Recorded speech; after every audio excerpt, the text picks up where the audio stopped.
Military enlistment may be compulsory in the State of Israel, but that's only on paper.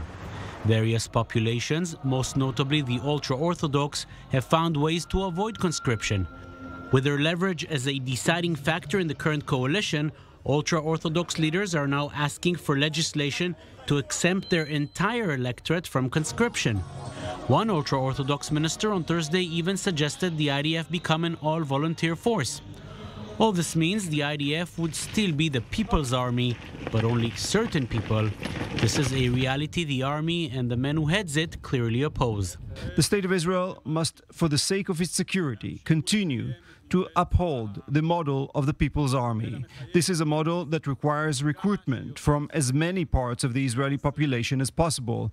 There is a place and a way to implement this in a developing Israeli society. Our position is clear. Recruitment for everyone. Since the establishment of the IDF, various regulations allowed for the vast majority of ultra-Orthodox not to enlist, but there were still attempts to enlist some of them, and there has never been a legislation to exempt the entire sector.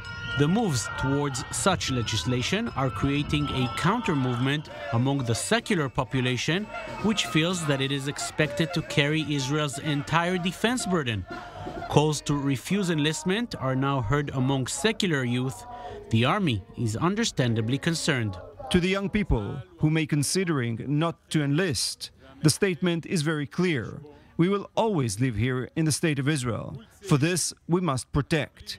Everyone who is considering not enlisting should ask themselves, what would happen if everyone did as they did?